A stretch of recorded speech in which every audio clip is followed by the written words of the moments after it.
Vai ter início a cerimónia da atribuição pela Universidade de Trás-os-Montes e Alto Douro do grau de Doutor Honoris Causa a António Lobo Antunes. Irá usar a palavra o professor Dr. Carlos Alberto Sequeira, que fará o elogio do padrinho.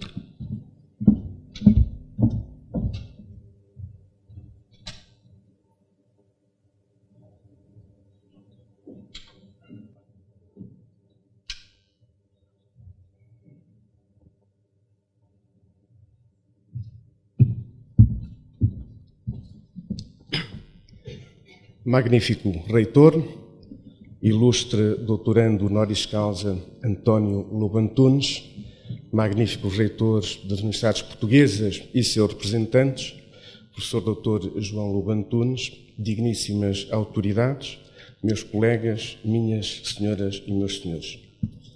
A distinção máxima que a Universidade de Trás-os-Montes de Alto Douro pode conceder é hoje atribuída a António Lobo Antunes, escritor e psiquiatra, e a ordem não é arbitrária, reconhecendo um percurso a todos os títulos notável e por motivo de honra. Precocemente foi a célula-mãe desta universidade impelida a diferenciar-se, pelo que das ciências agrárias à vocação universalista houve apenas espaço para uma única geração. Nos méritos e deméritos do ecletismo então iniciado, a resultante é uma academia que consegue outorgar insígnias de doutor honoris causa António Lobo Antunes, que paira bem alto no património literário mundial, imune a resquícios de um cultismo da terra em que afinal todos gostamos. Na qualidade de padrinho doutorando, honra-nos também a presença de João Lobo Antunes, professor catedrático da Universidade de Lisboa e referência obrigatória no conhecimento das neurociências.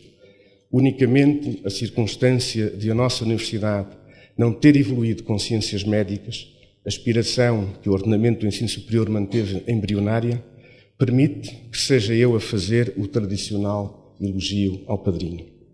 De facto, como todos sabem, sou agrónomo, com alguns passos na ciência animal, não tendo recebido a formação de base que nos eleva do amadorismo, nem já passado pela Escola de Vieira da Natividade, que criava literatura ao escrever agronomia. Só também, por gesto amável, se explica que o magnífico reitor atribuísse responsabilidades ao interesse que vou nutrindo por outros livros. Livros antigos, escrevia Camilo, mas que pagam liberalmente a quem os atura e até sofrem ser ouvidos sem ser escutados. Muito me honra, pois, magnífico reitor, representar a Academia neste ato solene, mas que desenganado poderá ficar tão ilustre e numeroso auditório com a pregação, como enganado terá vindo com o pregador. João Lobo Antunes, nascido em Lisboa a 4 de junho de 1944, licenciou-se em Medicina pela Universidade de Lisboa em 1968, doutorou-se em 1983, sendo atualmente professor catedrático de Neurocirurgia da Faculdade de Medicina de Lisboa. Nesta escolha profissional, podemos imaginar a impressão forte que, de um ambiente familiar dedicado às causas médicas, embora ainda hoje se interrogue sobre a genética ou a ecologia que teriam conspirado silenciosamente para tal decisão. Na tradição familiar, agora com 5 gerações dedicadas à medicina, terão pesado dendritos do mesmo neurónio para a escolha própria, autónoma, original, de uma assumida racionalidade. Este imprint vocacional desenvolve-se e vai sendo consolidado no exercício da profissão, na docência, na investigação, mas desdobra-se sempre, caleidoscópico, na intervenção cívica, na disponibilidade para as questões sociais, na defesa da ética, num saber plural. Entendo que o elogio ao padrinho não é uma análise curricular, mas se fosse, era paradoxal que a estivesse a fazer, mas implica, ainda assim, referência a estádios de um percurso que avalizem a cooptação temporária para este nosso plenário de doutores. Em súmula biográfica, para o académico, para o profissional e para o investigador, importa salientar a permanência após a licenciatura de 71 a 84 no Departamento de Neurocirurgia do Instituto de Neurologia de Nova Iorque, integrado na Universidade de Colômbia, universidade onde foi professor associado de Neurocirurgia. A Cátedra de Neurocirurgia da Faculdade de Medicina de Lisboa, já regressada a Portugal, e a experiência docente levada à Universidade de Pequim como professor convidado em 2001. O prémio Pfizer, concluída a licenciatura, e que pronuncia o apego à investigação. A investigação centrada no hipotálamo e na glândula hipofisária, o primeiro implante no córtex visual, a atribuição da Neurobionic Award, que distingue investigação biomédica e avanços tecnológicos, Hanover 2004. Autoria e coautoria em mais de 150 trabalhos científicos e a edição de 3 livros. A presidência do Instituto de Medicina Molecular. O reconhecimento nacional e internacional interpares, implicando ser vice-presidente para a Europa do World Federation of Neurosurgical Societies, presidente da Sociedade Europeia da Neurocirurgia, presidente da Sociedade de Ciências Médicas de Lisboa, presidente do Conselho Científico da Faculdade de Medicina 96-2003, presidente do Conselho de Ciência, Tecnologia e Inovação 2003, presidente da Assembleia de Representantes da Faculdade de Medicina 2005. Uma, a disponibilidade absoluta que o torna membro do Conselho Consultivo da Fundação Luso-Americana para o Desenvolvimento, membro da Academia Portuguesa de Medicina e de numerosas sociedades científicas europeias e norte-americanas. Mesmo com esta frialdade descritiva, incompleta, quase indesculpável, apercebemo-nos de um mérito superior. Mas apresentar João Lobo Antunes impõe apresentar todo um outro modo de ser, não menos superior. Há algo de paradoxal na nossa cultura relativamente à conceptualização da medicina e relativamente aos seus profissionais. Há muitos médicos que se interessam pelas humanidades, das artes à literatura e à filosofia. Há um número surpreendentemente grande de médicos que se tornaram poetas, romancistas e dramaturgos de destaque. E houve vários que refletiram com profundidade sobre a condição humana e abordaram sabiamente as suas dimensões fisiológica, social e política. Explica este excerto de O Erro de Descartes a razão por que João Lobo Antunes tem publicado 4 coletâneas de ensaios: Um Modo de Ser, Numa Cidade Feliz, Memória de Nova Iorque e outros ensaios, e Sobre a Mão e outros ensaios. É nestes ensaios que expressa a preocupação pelas humanidades, levanta questões deontológicas, expõe o médico e desvenda-se na compreensão do sofrimento humano, interroga-se na morte, confronta correntes filosóficas, numa inquietação permanente, na humildade dos novos humanistas. Não fostes criados para viver como feras, mas para seguir a virtude e o saber. Subentendem-se nesta admoestação dantesca direitos do homem, universais, invioláveis, inalienáveis e que derivam da própria pessoa, cabendo aos poderes públicos reconhecê-los, respeitá-los, completá-los, tutelá-los e promovê-los, como consagra João 23 na encíclica Paz na Terra. Observei todo um percurso sensível a estas palavras e vi surgir concomitantes o Prémio Pessoa, 96, a Medalha de Ouro de Mérito do Ministério da Saúde em 2003, o Conselho Nacional de Ética para as Ciências da Vida, o ter sido agraciado por Sua Excelência o Sr. Presidente da República com a Grande Cruz da Ordem do Infante Henrique, 2004, a Presidência da Academia Portuguesa de Medicina, o Conselho de Estado, 2006. Meu caro professor Dr. João Lobo Antunes, espero que este modesto elogio, necessariamente sintético e obviamente caricatural, o não tenha deformado muito. Descansa-me, não fora a solenidade deste ato, exigir uma apresentação condigna. A irrelevância deste trabalho, como disse Remendão, mesmo que em caricatura mal conseguida e praticamente elaborada com recurso a traço exógeno, expõe-se o ilustre colega a ser reconhecido pelo labor científico magistral, pelo exemplo do que deve ser um investigador, pela ética, pela intervenção cívica, com o encantamento que descobre na profissão de médico e como professor Isurre-de-Meister, um formador de duplo plano do intelecto e da conduta. Creia-me, límpido no propósito e obediente à tradição, pois não disse Karl Popper que as instituições só por si não bastam quando não radicam na tradição? Em universidades novas não será ainda mais necessário que se crie uma espécie de vínculo entre as instituições e as intenções e os valores dos indivíduos?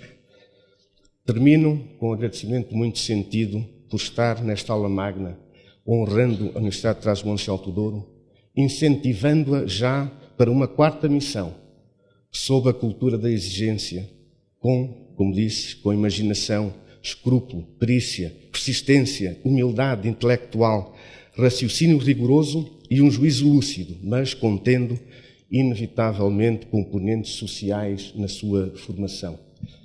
Como sustenta Huxley em Proper Studies, o conforto é apenas um meio para conseguir um fim, mas o mundo moderno parece, no entanto, considerá-lo como um fim em si mesmo, um bem absoluto.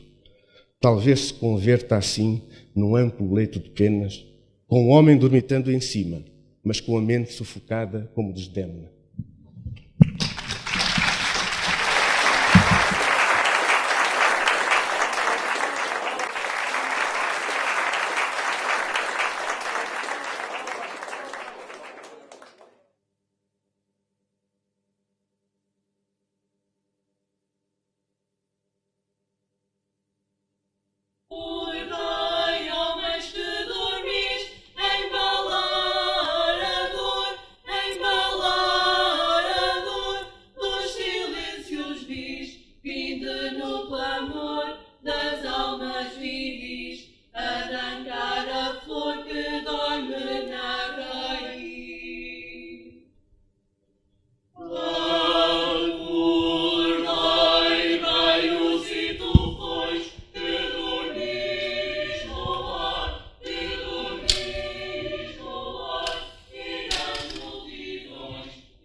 Irá usar a palavra o seu professor João Lobo Antunes como padrinho e que fará um elogio ao doutorando.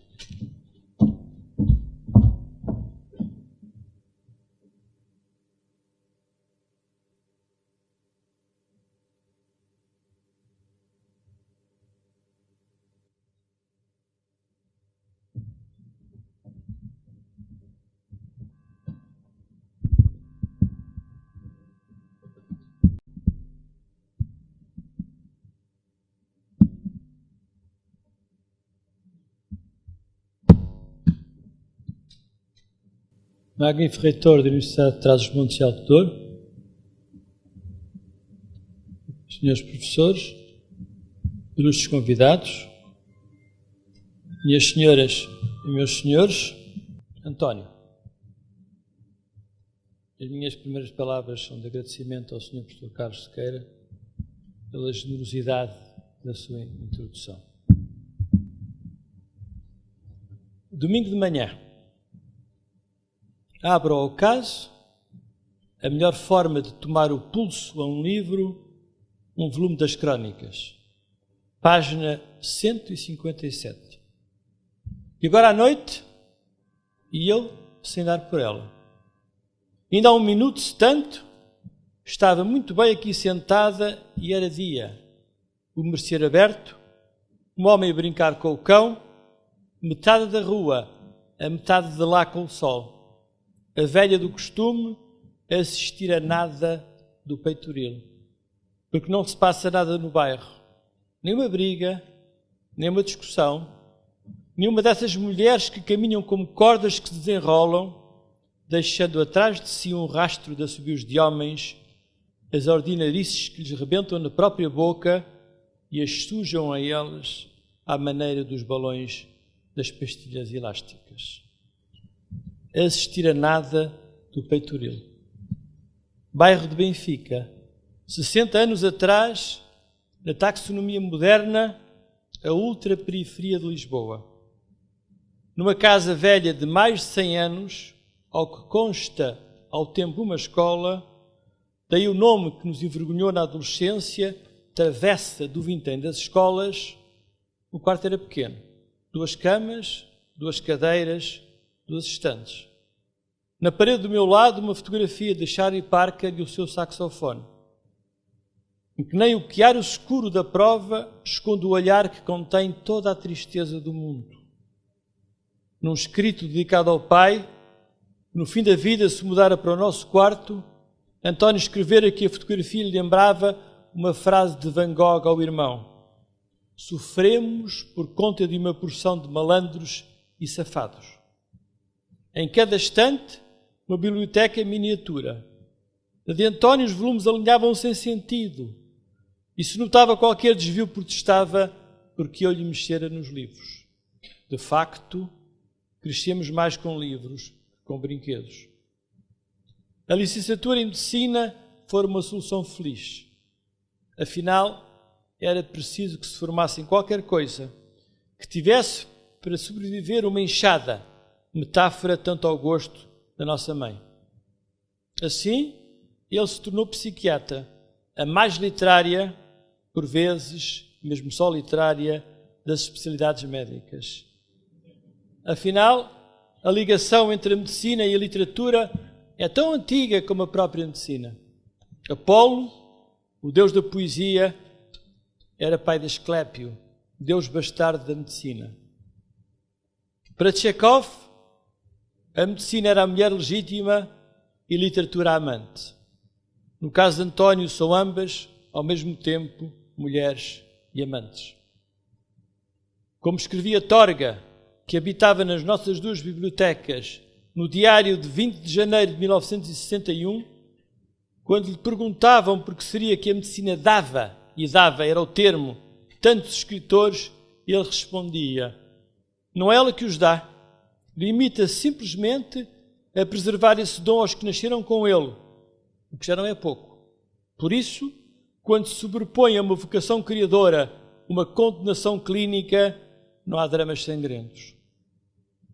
Cumpriu o curso com a ajuda de uma fenomenal memória, arma que ele celebrou afinal no seu primeiro livro, Memória de Elefante, e que ele musculou toda a vida.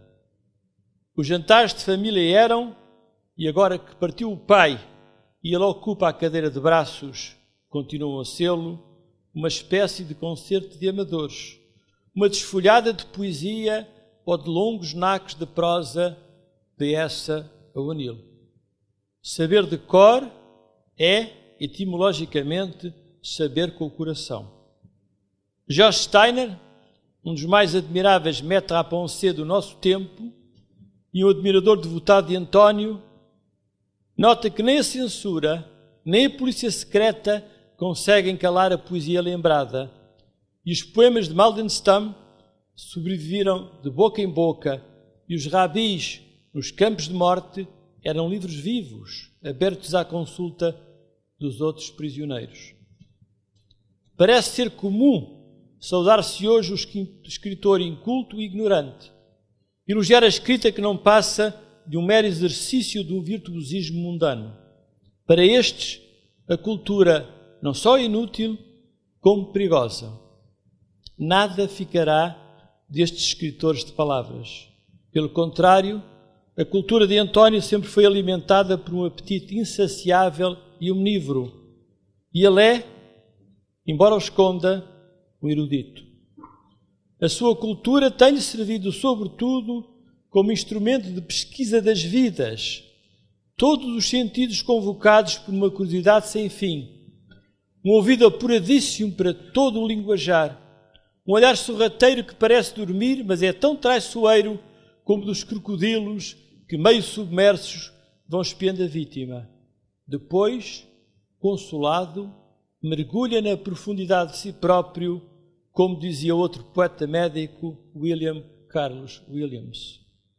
Ao mesmo tempo, guarda vivíssima a capacidade de se rir de tudo e de todos, incluindo ele próprio, e o poder inesgotável de se espantar, que é apanágio dos cientistas da melhor cepa.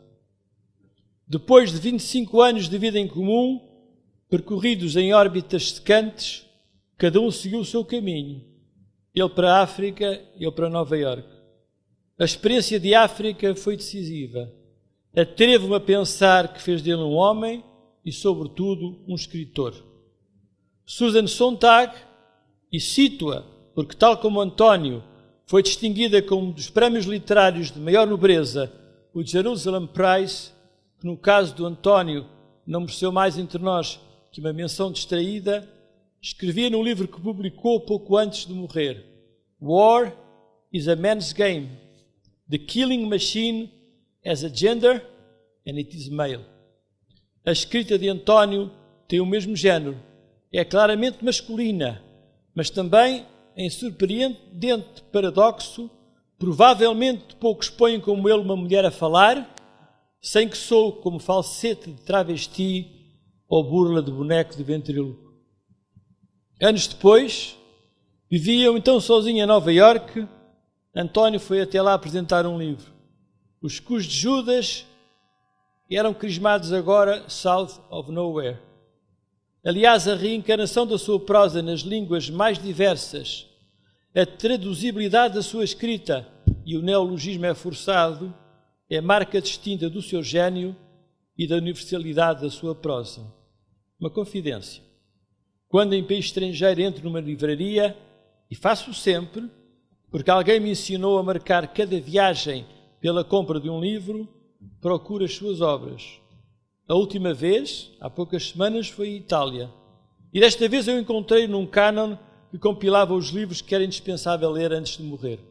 Neste caso, o Fado Alexandrino. Foi nesses dias em que vivemos juntos, só os dois, numa casa grande, que eu o vi na prática do seu ofício. Embrulhado num lençol de banho, ele escrevia, em folhas pequenas. Muitas vezes o fez no papel de receita do manicômio Bombarda, onde enfermeiras indiscretas lhe segredavam as histórias do paizinho, que lá fora médico toda a vida. A caligrafia belíssima e miniatural, como a de um contínuo do liceu onde andámos, que ia escrevendo a Bíblia em bilhetes postais. As frases em espiral ou voluta, ou ainda em blocos orientados segundo os eixos mais variados, por vezes em mais de uma cor, papiros entregues depois à paciente decifração por outros escribas. E assim, ao longo dos anos, nos fomos aproximando, num entendimento silencioso e cúmplice do mistério de cada um. Ele que escreve, explicou um dia, por não saber dançar como Fred Astaire, quando afinal sabe, o sapatear incansável de uma voz singular na literatura portuguesa. Até que um dia o destino que se deleita a bisbilhotar a fisiologia íntima dos sentimentos e expor descarnados os laços mais fundos que unem os homens, lhe enviou o primeiro recado da sua mortalidade. E eu vivi longos dias o soluço da sua aflição, pois sabia mais do que ele sobre o que tinha e sobre o que lhe podia acontecer. E de súbito, uma crónica angustiada acordou uma multidão inquieta e solícita, e alguns me escreveram pedindo a minha intercessão, que parecia depender da sua escrita como alimento de espírito e consolo da alma. Extensíssima família de gente anónima que toma aquilo que ele escreve como uma carta secreta que só eles leem. Surge então o convite que rompia praxes e porventura perturbava de forma insólita a liturgia para lhe servir de padrinho nesta cerimónia na Universidade da admirável terra de Torga, cujo centenário, em coincidência feliz, agora se celebra. Mas a Universidade aceitou o capricho deste filho que hoje adota e fê-lo com tal elegância que não me senti obrigado a justificar a impertinência de ter acedido ao pedido de meu irmão, em parte porque sou, também, medularmente, um académico. Estou, por isso, sempre no meu mundo, em qualquer universidade em que entro. Num dos mais clássicos ensaios sobre a missão da universidade, José Artegui Gasset fala de duas funções principais: o ensino das profissões intelectuais e a investigação científica e a preparação dos futuros investigadores. Recorda que a Universidade Medieval não investigava e ocupava-se muito pouco das profissões. Tudo era cultura geral, teologia, filosofia, artes.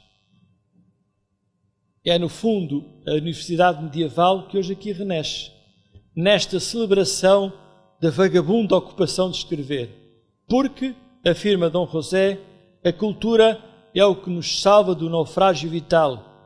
Não podemos viver humanamente sem ideias e temos de conter o nuevo bárbaro, el profissional mais sábio que nunca, pero mais inculto também, el engenheiro, el médico, el abogado, el científico.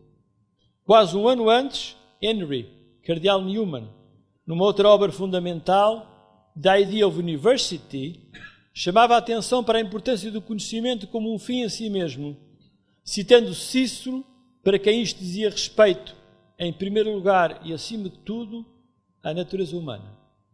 É a literatura que melhor revela o sentido das coisas que não são redutivas a teoremas, que protesta contra a tirania da abstração e por isso desempenha um papel insubstituível na compreensão do sofrimento humano. Esta cerimónia celebra, pois, a humana coisa com que Boccaccio inicia o seu Decameron.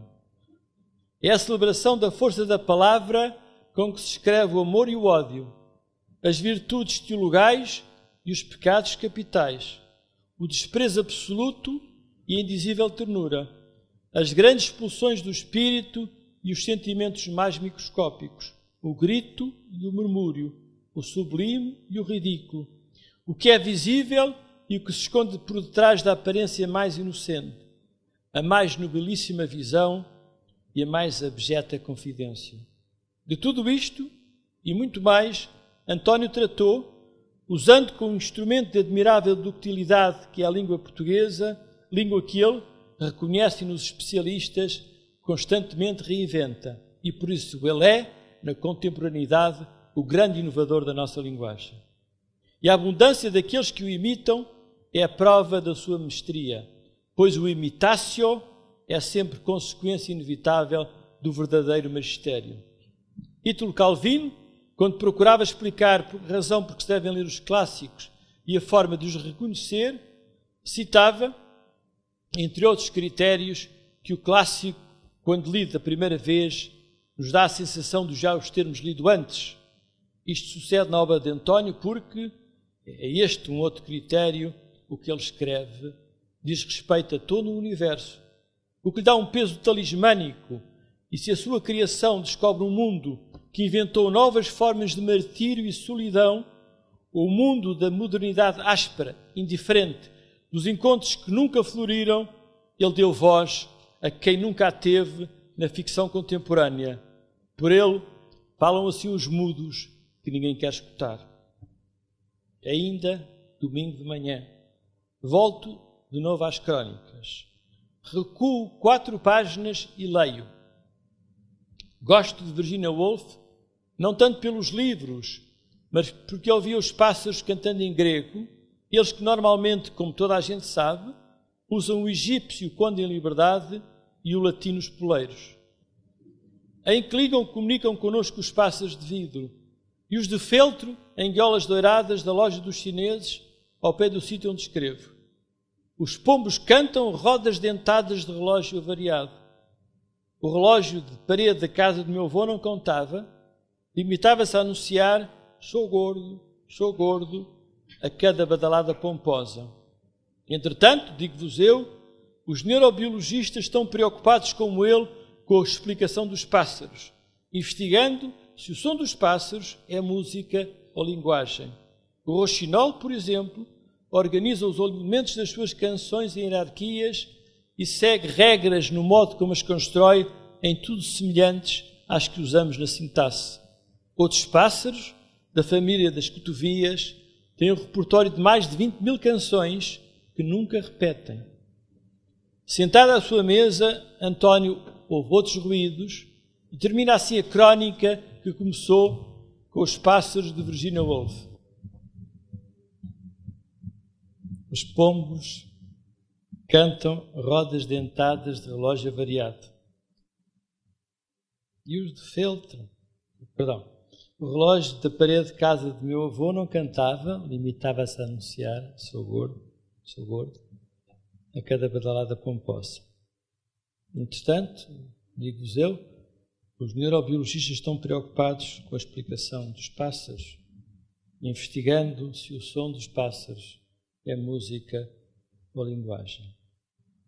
Sentado à sua mesa, António ouve outros ruídos e termina a crónica que começou com os pássaros de Virginia Woolf. Carros de polícia lá fora, bombeiros. Uma mulher em roupão no telhado do prédio em frente previne aos gritos que se vai atirar dali abaixo. Atirar-se-á? E assim fica suspensa a pergunta que nunca terá resposta, porque a resposta não pode existir, pois é a interrogação perpétua que alimenta a escrita. Essa perseguição do infinito está só ao alcance dos eleitos. E é um eleito que esta universidade agora acolhe, aceitando como prova, em vulgar circunstância, o humilíssimo testemunho de um irmão. Muito obrigado.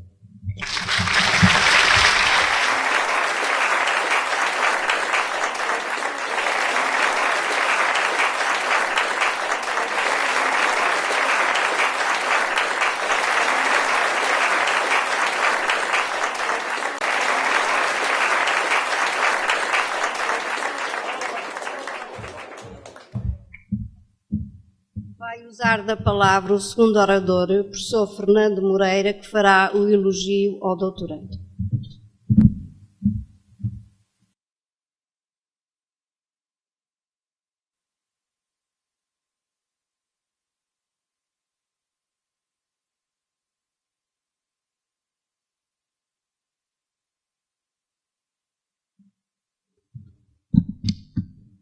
Magnífico reitor da Universidade de Trás-os-Montes e Alto Douro, excelentíssimos reitores e vice-reitores da Universidade Portuguesa, excelentíssimos membros da Assembleia da UTAD, caros colegas do Conselho Científico, permitam-me um cumprimento especial ao professor Arnaldo Silva, excelentíssimas autoridades civis e militares, meus senhores. Distingo hoje na Universidade de Trás-os-Montes e Alto Douro, com a atribuição do seu mais alto grau, doutoramento honoris causa, o escritor António Lobo Antunes, romancista de firmados méritos, que tanto tem contribuído para o prestígio e difusão da literatura e cultura portuguesas em todo o mundo, ao mesmo tempo que patenteia, em termos nacionais, um modo diferente e original de celebrar essa arte tão completa e expressiva que é a literatura. Por um acaso feliz, este doutoramento honoris causa, sendo o segundo que a Universidade de Trás-os-Montes atribui, é, mesmo assim, o primeiro concedido a um cidadão português, não sendo despreciando o facto de tal ocorrer numa área de conhecimento, hoje por hoje tão pouco bem tratada e ainda menos com mais valias reconhecidas ou validadas, como se a vivência em sociedade pudesse pôr de lado ou sequer secundarizar aquilo que é fundacional no ser humano, a sua humanidade. Quer isto dizer que a Universidade de Trás-os-Montes e Alto Douro, uma instituição ainda jovem, decidiu, simbolicamente também, pela valorização destacada do que é ser universidade, homenageando na pessoa de António Lobo Antunes também a literatura e cultura portuguesas, assim praticando um ato de inteira justiça e subaixo merecimento para o primeiro, que tão alto tem sabido elevar as segundas. António Lobo Antunes nasceu nos idos de 1942, em Lisboa, cidade onde efetuou, como já aqui foi referido, a sua formação académica, licenciando-se em Medicina, especializando-se em Psiquiatria, e até 1985 exerceu essa atividade psiquiátrica, ano a partir do qual, segundo diz, passou a dedicar-se a tempo inteiro à escrita. Pelo meio, entre 1971 e 1973, conheceu a dura realidade da guerra colonial em Angola, uma circunstância que marcaria fortemente uma parte da sua produção literária, cuja divulgação pública teve início em 1979, com a publicação dos livros Memória de Elefante e Os Cus de Judas. Memória de Elefante, uma memória fantástica, era o que o jovem António tinha segundo a revelação de sua mãe. A sua vocação para a escrita também se revelou cedo, e numa decisão muito própria, bem ao jeito do feitio que lhe é reconhecido, ele diz: no dia 24 de dezembro, tinha 7 anos, ia num táxi e de repente tive como que uma revelação: vou ser escritor. É tudo tão simples em António Lobo Antunes como esta mesma afirmação. Esta decisão terá feito dele um mau estudante, palavras dos pais, já que não estudava ou pouco estudava, só escrevia, como já aqui foi dito, escrevia sempre, às escondidas, muitas vezes fingindo estar a estudar. Ainda bem para nós e para a literatura e cultura portuguesas que António Lobo Antunes pôs sempre à frente dos estudos o seu gosto pela escrita, assim contrariando um vaticínio maternal que o aconselhava a ser médico, o que aliás veio a acontecer, já que como escritor não ia chegar a nada. Felizmente para nós, a sua mãe enganou-se. Começou por escrever poesia, mas o enorme respeito que os poetas lhe merecem levou a enverdar pela prosa e, particularmente, pelo romance, tendo hoje publicados, como é de conhecimento público, mais de 20 títulos, onde também se incluem volumes de crónicas, epistolografia, entre outros géneros. António Lobo Antunes é um dos escritores portugueses mais lidos e dos que mais vendem em todo o mundo, estando a sua obra traduzida em um grande número de línguas, do alemão ao búlgaro, do castelhano ao catalão, passando pelo checo, pelo dinamarquês, pelo esloveno, pelo francês, pelo holandês, pelo húngaro, pelo italiano, pelo norueguês, pelo romeno, sueco, finlandês, etc. São também muitos os prémios recebidos, quer enquanto autor, quer dirigidos a algumas das suas obras em particular. Para não ser fastidioso, deixarei apenas algumas referências. O Prémio da União Latina, em 2003. O Prémio Ovídios, da União de Escritores Romenos, também em 2003. O já referido aqui Prémio Jerusalém, distinção vinda do Estado de Israel, em 2004. O Prémio Ibero-Americano das José Donoso, de Chile, em 2006. O Grande Prémio de Romance e Novela da Associação Portuguesa de Escritores, por 2 vezes, em 87 e em 99. O Prémio Franco-Português, em 87. O Prémio France Culture, de França, portanto, por 2 vezes, 96 e 97. Prémio Melhor Livro publicado em França, em 1997. O Prémio Dom Denis, aqui da Fundação da Casa de Mateus, em 1999. O Prémio de Literatura Europeia do Estado Austríaco, em 2000. O Prémio Fernando da Mora, da Sociedade de Sol, em 2004. E, por último, naturalmente há outros, mas eu quero destacar este, o Prémio Camões, de 2007. Neste último caso, o júri distinguiu em António Lobo Antunes, e cito, a mestria em lidar com a língua portuguesa, aliada à mestria em descortinar os excessos mais inconfessáveis do ser humano, transformando-o num exemplo de autor lúcido e crítico da atualidade literária. Em meu entendimento, o que melhor se pode dizer do merecimento pelos prémios recebidos, traduziu bem o escritor angolano José Eduardo Agalusa ao afirmar que a atribuição do Prémio Camões a António Lobo Antunes é um daqueles casos que não surpreende ninguém e teria sido natural que já tivesse sido ganho há mais tempo.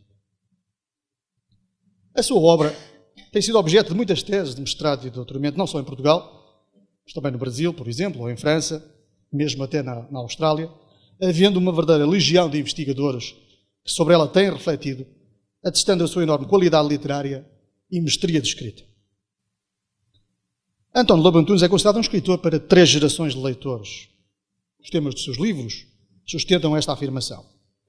Os traumas profundos da guerra colonial, o regresso traumático dos colonizadores ao retângulo continental, as contradições da Revolução de Abril, os enredos das crises conjugais, as impotências de um povo escondidas por séculos numa versão heroica da história, testemunham e ilustram um dos quadros mais detalhados e sociologicamente acertados das últimas décadas do século XX português. Não foi fácil a António Lobo Antunes afirmar-se no orbe literário, embora hoje isto pareça um bocado estranho. A estranheza dos seus temas e, sobretudo, da sua escrita, do seu estilo excessivo e diferente, não colheu junto do corporativismo de alguns críticos encartados que só mudaram de opinião, empurrados que foram pelo sucesso do autor junto do público e, mais que tudo, pela aceitação que a sua obra começou a merecer além de fronteiras, particularmente em França. Escritor compulsivo, irreverente e sanguíneo, António Lobo Antunes faz da escrita um trabalho burilado de artesão, elevando cada obra à categoria de peça única, irrepetível, de cada texto um exemplar da excelência, se bem que ele próprio afirma que um livro nunca está acabado. Ele é o artista que não brinca em serviço, que encara a realização da peça, do livro, enfim, do ofício da escrita, como um trabalho sério, porque, além de tudo mais, a literatura é a coisa mais importante da sua vida.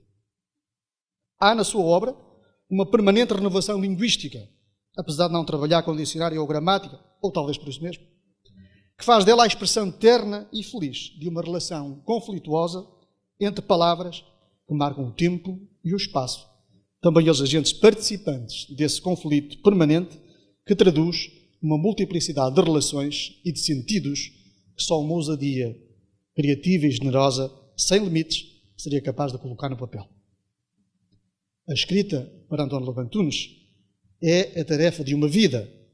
E consciente dessa missão, foi apurando o estilo, foi depurando a forma, lapidando a palavra de modo a atingir uma construção polifónica, uma verdadeira sinfonia da palavra num processo que faz desse trabalho uma aventura fascinante para ele, mas também para o leitor, ou sobretudo para o leitor. É como dizia Max Gellerfeld, a propósito do Fado Alexandrino, que aliás considera uma obra-prima, o domínio da língua com a dúvida na força da palavra. É, dizemos nós, uma capacidade de enriquecer a língua de um modo que muito poucos foram capazes, resultando de uma busca pela eficácia da palavra, da pureza e também eficácia da sua prosa. António Lobo Antunes define a sua obra como uma epopeia lírica, e não por acaso Eduardo Lourenço considera-o o imenso poeta no universo da prosa. Não o universo da Universidade da Liberdade Absoluta, porque a poesia materializa, mas do insuportável, no qual as personagens vivem à beira do próprio colapso, uma caracterização que resulta, certamente, do olhar único, do olhar singular, com que Lobo Antunes toma conta da realidade, fazendo do banal, do trivial, uma epopeia num processo de transformação e de apropriação que revela uma sensibilidade e uma estética convertidas em patentes registadas de uma identidade para toda a sua obra. Descrita como uma psicanálise bruta da vida mais profunda de um país, são palavras de Eduardo Lourenço, a obra de António Lobo Antunes não é fácil de ser inscrita ideologicamente, tendo mesmo assim uma força tremenda que se vem acentuando nos últimos anos e que se deve à simples circunstância de ter como matéria o universo familiar, de ser uma espécie de massa oceânica em movimento, de expressar o movimento da realidade portuguesa mais visceral, no que é exemplarmente única nas suas torrentes de emoção, na sua força, na sua violência, sarcasmo, ironia, lirismo, no quadro da literatura portuguesa. Os textos de Lobo Antunes respiram uma atmosfera muito própria, marcada pelo caráter inexorável do tempo e pela caducidade das coisas e ainda pela dissecação das relações humanas, características da sua universalidade, que o colocam em permanente simbiose com a melancolia portuguesa. Por tudo o que se disse, António Lobo Antunes é, sem dúvida, entre os escritores portugueses, aquele que representa, talvez, o maior desafio ao leitor, que, aliás, sacode de forma violenta, seja pela intensidade literária, seja pela enorme força emocional da sua obra, assente num jogo de sinceridade, em que as palavras, ingenuamente, significam exatamente o que querem dizer, tudo permanecendo em crescendo, e responsável por um efeito inevitável de contágio, em que o risco maior é assumido pelo Criador. Por isso, ele próprio, António Lobo Antunes, diz que a única forma de abordar os seus romances é apanhá-los do mesmo modo que se apanha uma doença. Em curtas alusões, é que o tempo nos obriga, o tempo protocolar nos obriga, procuramos relevar os aspectos mais importantes da obra do escritor Lobo Antunes. Todavia, o perfil do escritor traçado entrelaça-se num perfil humano tantas vezes visto de modo diferenciado, como se a qualidade de escritor nada tivesse a ver com a vida da pessoa que o encarna. Sabe-se que cultiva a amizade de forma irrestrita para um grupo muito restrito de amigos.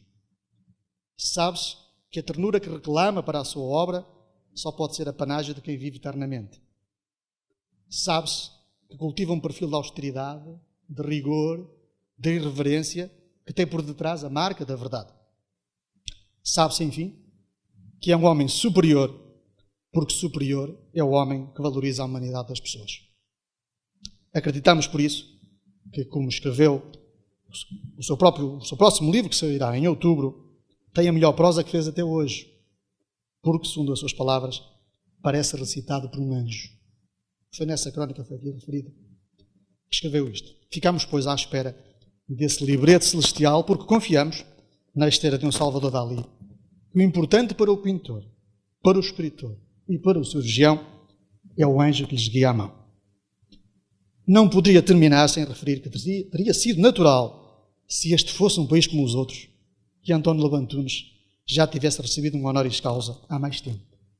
Mas, e porque mais vale tarde que nunca, a Universidade de Trás-os-Montes e Alto Douro orgulha-se de lhe prestar essa homenagem, estando nós convencidos de que terá sido um prazer para António Lobo Antunes a nossa lembrança numa hora improvável para ele, mas em boa hora para a nossa Universidade e para a Academia Portuguesa.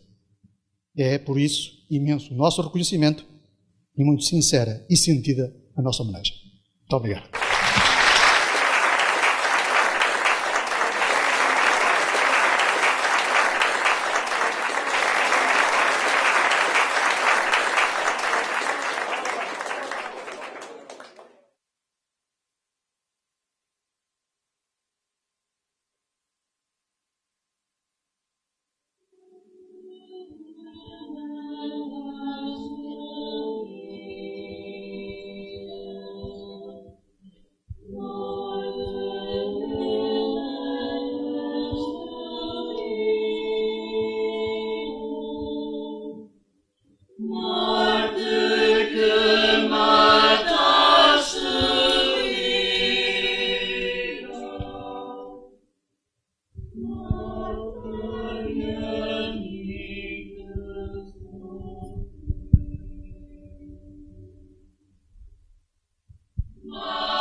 É o grau de doutor honoris causa pela Universidade de Trás-os-Montes e Alto Douro para António Lobo Antunes, como reconhecimento pelo seu elevado mérito literário e cultural.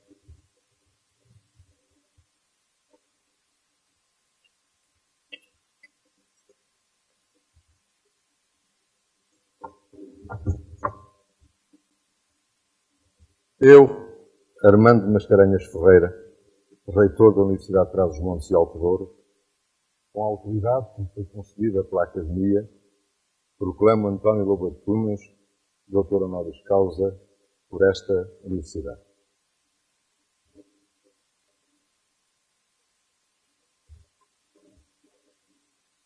Tenho o privilégio, enquanto reitor desta Universidade, e com o poder que me foi conferido pela Academia, de proceder à imposição de iniciativa.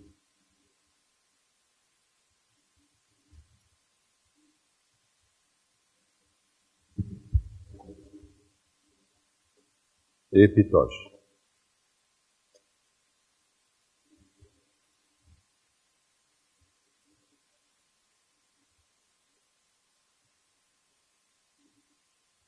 Na qual será suspensa a Universidade, a medalha de prata da Universidade de Trás-os-Montes e Alto Douro, insígnia do claustro de doutores da nossa Universidade.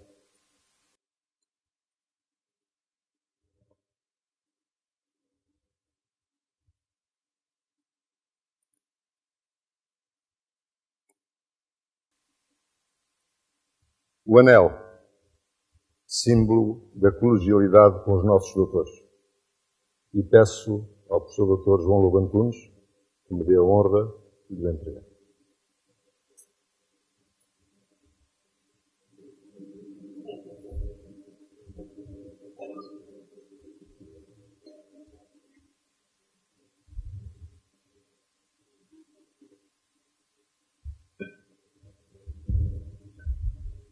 Hoje acontece tudo.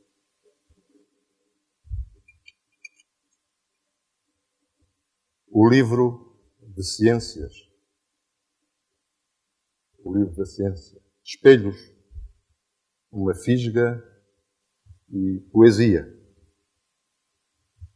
Que projeta a nossa escolha.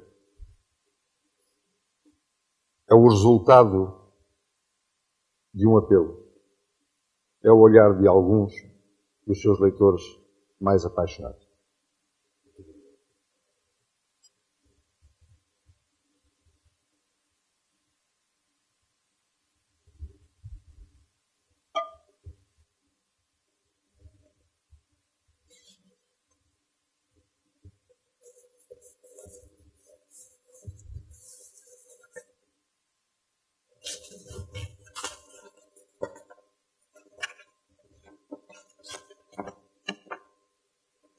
E, finalmente, o diploma de atribuição do grau de doutor honoris causa, que a nossa Universidade, por resolução do Senado, em reunião plenária de 7 de fevereiro de 2007, por unanimidade, decidiu conceder.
Vai usar da palavra o novo doutor honoris causa António Lobo Antunes.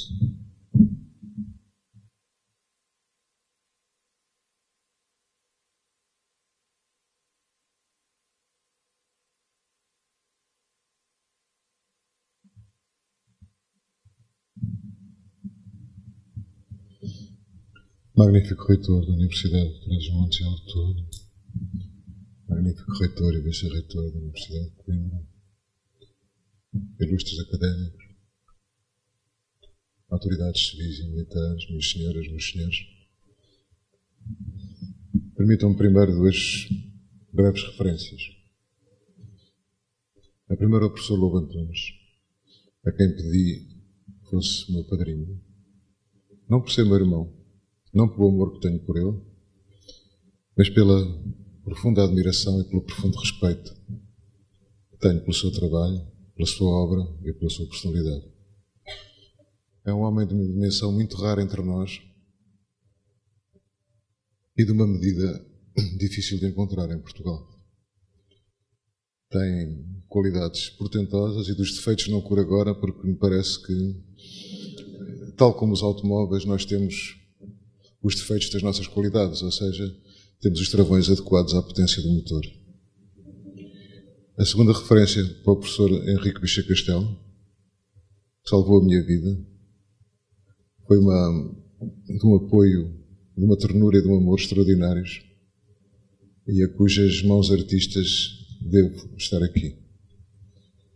Ele representa para mim muito mais do que um amigo, e representou para mim muito mais do que um cirurgião. Muito obrigado, Henrique, de coração. Estas situações são para mim sempre um pouco embaraçosas.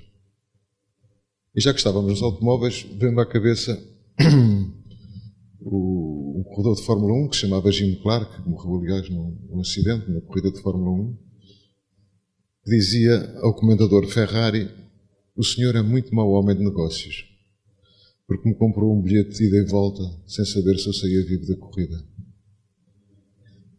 Cada vez que vem um prémio, cada vez que vem uma distinção, e agora parece que chovem catadupas, a minha desconfiança é enorme, porque as minhas dúvidas acerca do meu trabalho são cada vez maiores.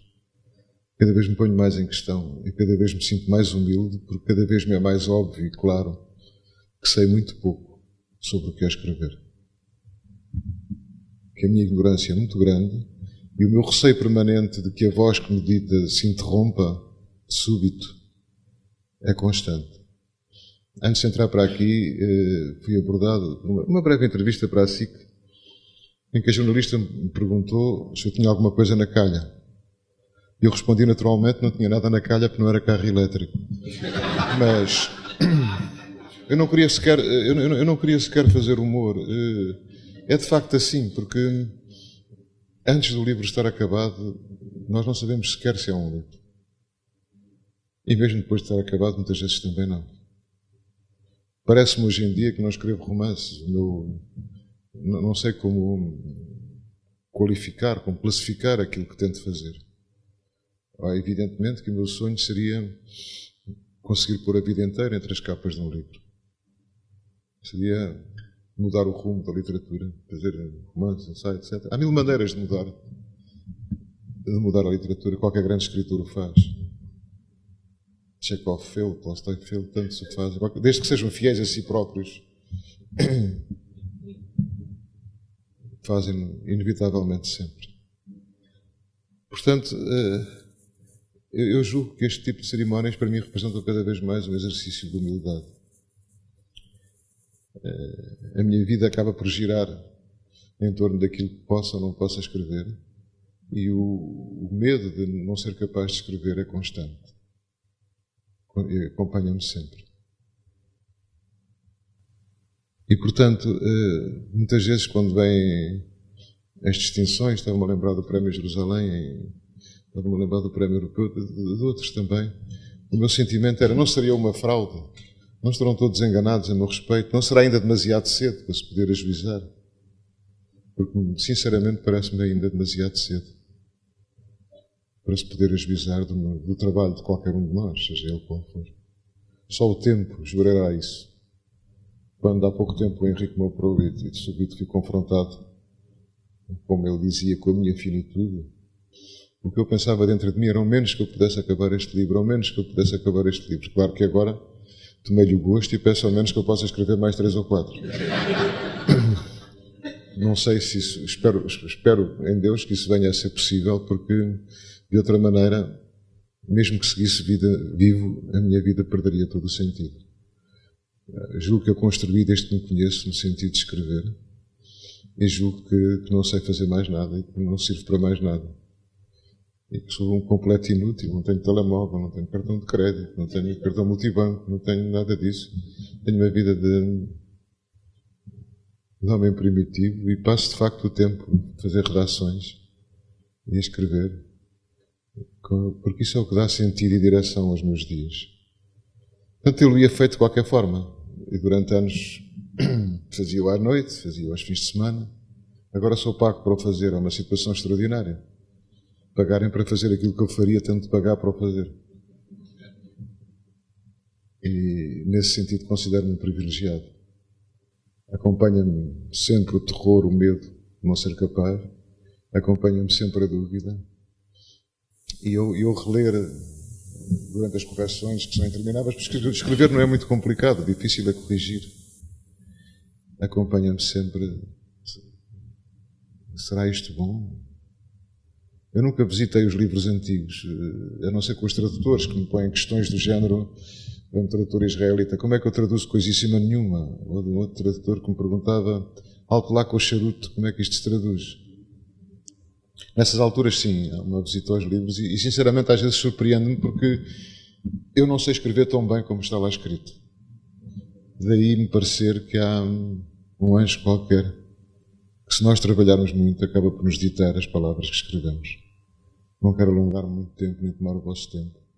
Resta-me agradecer a generosidade da Academia, resta-me agradecer a vossa generosidade, resta-me agradecer o modo como me acolheram e a única forma que poderei utilizar para tentar responder-vos é escrever livros que não vos envergonhem a vós, porque a mim, de certa maneira, envergonham-me sempre. Muito obrigado a todos.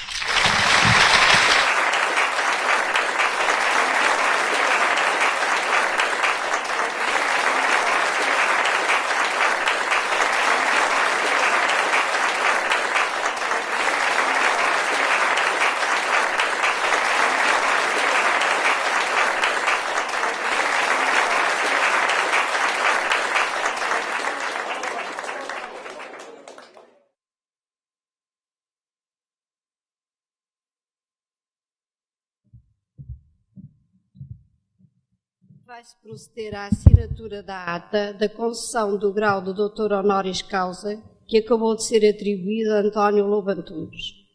Para além da assinatura do magnífico reitor, do padrinho do doutorando, a ata será também assinada pelos 2 produtores mais antigos presentes na sala, neste caso o Sr. Professor Arnaldo terá que assinar a ata posteriormente, e ao Sr. Professor Nuno Tavares Moreira, a quem eu pedi o favor de se dirigirem à mesa para assinar a ata, que eu iria, entretanto, ler. António Lobo Antunes, filiação José Alfredo Lobo Antunes e Maria Margarida Almeida Lima, naturalidade de Lisboa. Aos 6 dias do mês de julho do ano de 2007, na aula magna desta universidade, recebeu o grau de doutor na Universidade de Trás-os-Montes e Alto Douro, com a solenidade e cerimónias costumadas, o doutor António Lobo Antunes.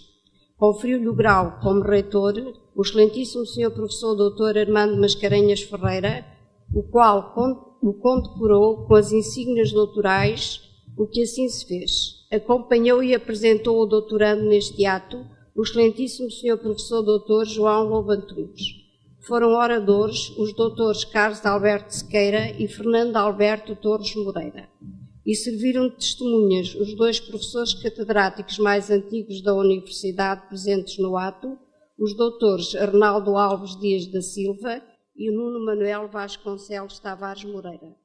do que se lavrou o presente termo, que vai ser assinado pelo excelentíssimo reitor, apresentando padrinho e testemunhas, depois de subscrito por mim, Lucinda Rodrigues, diretora dos Serviços Académicos da Universidade.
Em nome do magnífico reitor, está finalizada a cerimónia da atribuição do grau pela Universidade de Trás-os-Montes e Alto Douro ao António Lobantunes. Peço desculpa.